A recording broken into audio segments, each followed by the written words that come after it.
Hello, Honors Chemistry, and welcome to Chapter 4, which, just like we said for Chapter 3, should be largely review, again, from 8th grade physical science. I know if you were at St. Mary's with Miss Carol, you did a whole quarter on the principles of chemistry, and even if you weren't here, right, I am sure that somewhere between 7th and 8th grade, you did a whole year on physical science, which would have included an introduction to chemistry.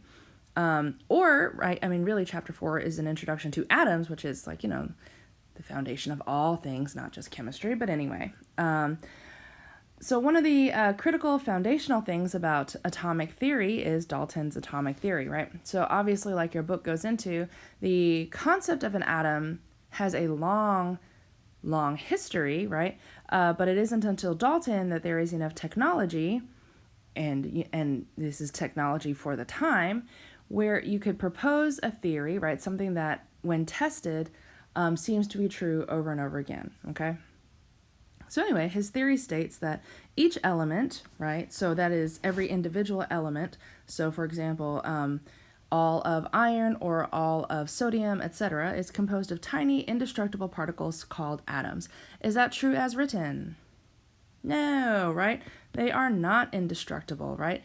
In that, hypothetically, just on a simple level, right, we can take out parts of it, like electrons, right? We know that there are subatomic particles, like the protons and the neutrons and the electrons, and those can be broken down even further. And so the concept of indestructible is not really true, right?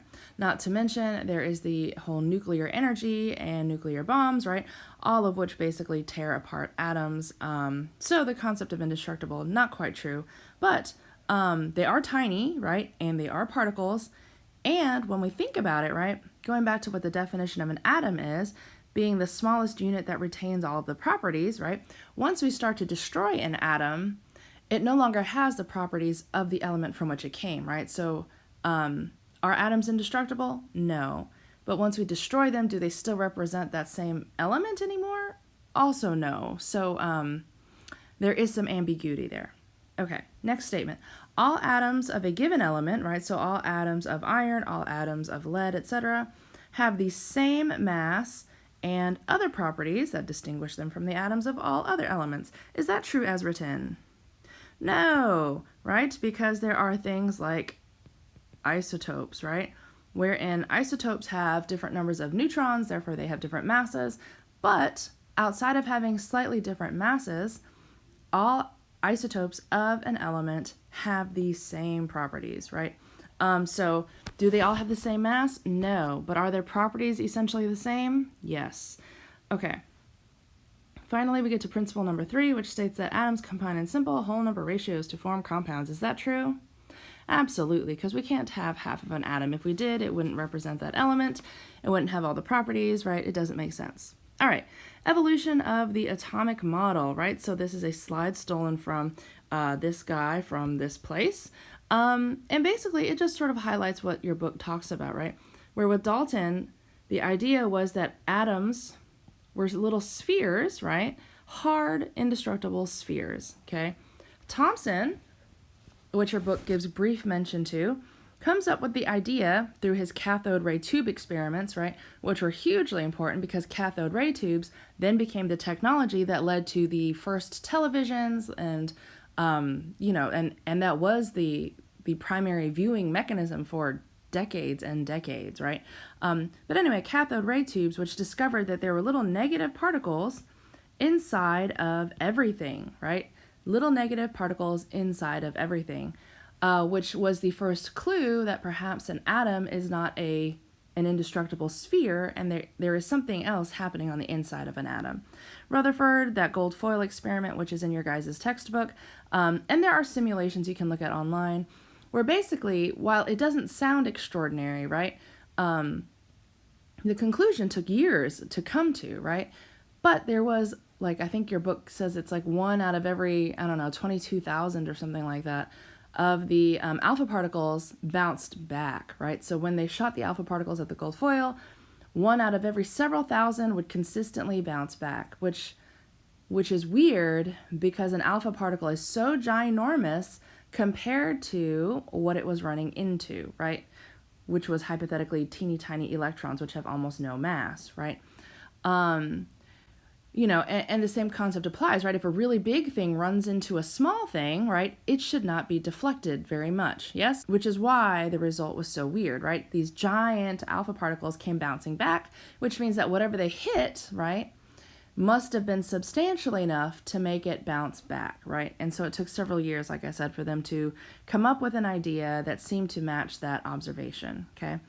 Bohr came up with the Bohr model of the atom, which I know you guys have experienced doodling in both middle school and ninth grade, where the concept is that electrons exist in energy shells or energy rings, right, that rotate around the atom, right, also known as the planetary model of the atom. But the problem there is it lacks the three-dimensional nature, and it lacks the differentiation for multi-electron species, right? As in the Bohr model was only accurate at predicting energy changes in single electron species, right? And so then Schrodinger came along, came up with the Schrodinger wave equation, which, should you have the honor of being a chemistry major, you will spend an entire year or two studying the Schrodinger wave equation. Oh my gosh, what a joy. But basically, to understand where we come up with the current quantum theory, the quantum model of the atom, okay? Which we will talk more about when we get to chapters 9 and 10, but for now we're just, talking very vaguely. All right. We all know that atoms are composed of protons, electrons, and neutrons. Things to note here, right? We have this column called AMU, right? Known as atomic mass units. And note that when we say atomic mass unit, right, you should in your head automatically understand that that means a mass, right? Approximately, right, 10 to the negative 27th kilograms in terms of mass, right? Which, if we look here, right, that seems to be what we understand an AMU to be, okay? So that when we talk about, for example, carbon-12, right, has a mass of approximately 12 AMU, right?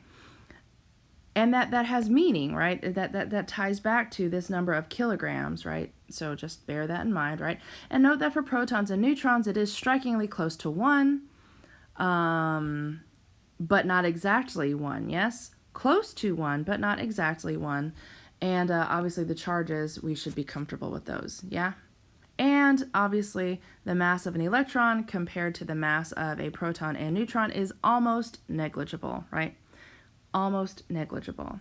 All right, so then that brings us to our fantastic, wonderful periodic table. So groups you should know, right? Oh, by the way, these are our groups, yes, the numbers at the top. Our columns make up our groups or our families, as you might have referred to them previously. There are two numbering systems, right? There are the A's and the B's, and then there is just the sequential 1 through 18. Just note that whichever one you want to use, it needs to be consistent, right? So 1 or 1A, both would describe everything in this column, right?